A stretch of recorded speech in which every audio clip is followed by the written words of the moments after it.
De la porosité des frontières sénégalaises, c'est un problème qui préoccupe de nombreux Sénégalais, notamment en raison de ses implications sur la sécurité nationale et la lutte contre la criminalité. Plusieurs cas récents ont mis en lumière cette question, dont celui de Madiambal Diagne, un journaliste et patron de presse recherché par la division des investigations criminelles. Aujourd'hui, la rédaction de Solo Media Africa 7 s'intéresse sur la question de la porosité de nos frontières. Djibril Niane pour plus d'éclaircissements sur cet édifice. Les frontières du Sénégal, des lignes tracées sur une carte, mais dans la réalité, souvent franchie sans grande difficulté, cette porosité inquiète parce qu'elle touche directement la vie de chaque Sénégalais. L'affaire Madiambal Diagne l'a récemment remis sous les projecteurs. Le journaliste et patron de presse, recherché par la division des investigations criminelles, aurait quitté le pays en toute discrétion en passant par la Gambie malgré une interdiction de sortie du territoire. Comment est-ce possible? Des précédents cas de ce genre existaient. Omar Sarr, l'ancien ministre, aurait lui aussi quitté le pays sans passer par l'aéroport avec des escales en Mauritanie avant de rejoindre l'Europe. Maître Ngagne Demba Touré, de son côté, a trouvé refuge au Mali. Pour ne citer que cela, ces cas soulignent une triste réalité.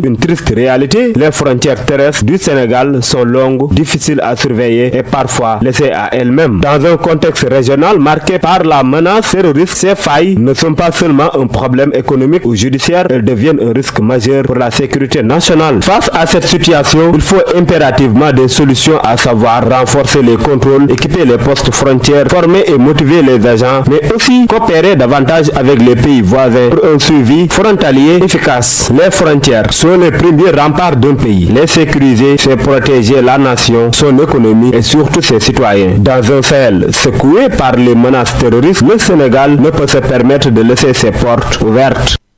Et je vous le disais en titre, Madiambal Diagne, le journaliste et patron de presse qui a quitté le Sénégal, malgré une interdiction de sortie du territoire, risque gros. C'est l'avis du juriste Pape Abdou Da Silva.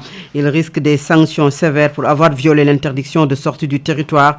Pape Abdou Da Silva est joint au téléphone par votre servitrice. Que risque Madiambal? Madiambal, donc le non-déferment à une convocation peut pousser le juge à prendre des mesures, par exemple un mandat d'amener, donc il consiste à amener le convoqué par la force. Ça c'est une décision que le juge va prendre, peut prendre au moins.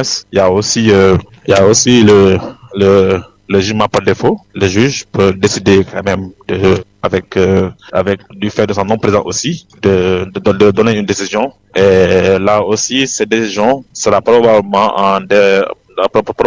non avantageuse aussi à l'égard de monsieur Madiambal. Donc, ce sont les conséquences du non-déferment, mais aussi le non-déferment aussi peut prendre aussi le juge aussi à donner des sanctions aussi aux convoqués. Madiambal Diagne est sorti du pays en passant par la Gambie, ce qui soulève la question de la sécurité de nos frontières, surtout face à la menace terroriste et djihadiste qui frappe à nos portes. De l'avis de Serigne Mbacké Ndiaye, journaliste expert des conflits au Sahel, le Sénégal à travers le Garci est en alerte. Néanmoins, aucun pays n'est à l'abri, poursuit-il. Serigne Mbacké Ndiaye, journaliste à Solo Quotidien, est joint au téléphone par Al-Amin Senghor. Malgré les dispositifs sécuritaires mis en place, le Sénégal reste exposé au même risque que ses voisins. La stabilité dont il bénéficie encore repose en grande partie sur sa vigilance, sa coopération transfrontalière et sa capacité à anticiper une menace qui, dans la région, n'épargne plus personne. Aucun pays de la sous-région n'est désormais à l'abri. Le Sénégal, longtemps perçu comme un îlot de stabilité, partage cependant 742 km de frontières avec la Mauritanie et 489 km avec le Mali, parlant dans les régions de Tambacounda et surtout de Kédougou. Cette dernière zone frontalière avec le Mali et la Guinée présente plusieurs similitudes d'ailleurs avec les territoires où les groupes armés prospèrent. À cela s'ajoute maintenant une réalité structurelle. Porosité des frontières ouest-africaines, souvent peu surveillée et difficile à contrôler. Les circulations transfrontalières, qu'elles soient commerciales, communautaires ou clandestines, offrent aux groupes armés des opportunités d'infiltration. Conscientes de ces risques, les autorités sénégalaises ont multiplié les initiatives. Par exemple, le pays s'est doté de zones militaires pour assumer un maillage du territoire et a créé le GARCI. GARCI, c'est le groupe d'action rapide de surveillance et d'intervention. Une unité spécialisée de la gendarmerie chargée de la surveillance des frontières et de la lutte contre les infiltrations.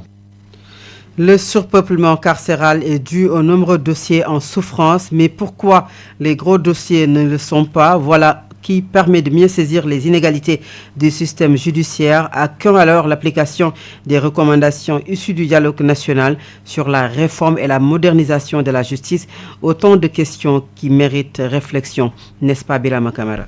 Au Sénégal, lorsqu'on a des démêlés avec la justice, il vaut mieux que ça soit une affaire de milliards. Sinon, on est mal barré. Les scandales à plusieurs millions et milliards semblent être traités avec plus de célérité. L'affaire est sur toutes les lèvres avec un tapage médiatique hors norme. Si par contre votre position sociale est inconfortable, la justice saura se montrer moins conciliante. Pour une personne lambda, l'épreuve de la justice risque d'être très désagréable, ou du moins c'est l'impression que la plupart des justiciables ont de dame justice. D'où cette interrogation, y a-t-il une justice des riches et une autre pour les pauvres? Gogorlu. Pourquoi ce Kumba Amday à Kumba Mouamundai? Pourquoi la surveillance électronique n'est pas digne pour le monsieur tout le monde? Tant de choses à dire et à redire. Les contestations sérieuses, la suspension de peine et la mise en liberté pour motif médical, c'est l'apanage des uns pour les autres par la peine d'espérer. Au pôle judiciaire financier, faut cautionner. Et pour peu de chance, vous pouvez repartir libre. Pourquoi les jeunes interpellés avec un joint de cannabis ou l'autre pickpocket de la banlieue ne peuvent-ils pas bénéficier du même traitement? Qu'est-ce qui a été prévu comme dommages et réparations pour le jeune Fallofal qui a passé 5 bonnes années derrière les barreaux pour se retrouver acquitté? Quel est le sort réservé à ces suppliés? Tout ce temps perdu en prison pour au finish se retrouver blanchi.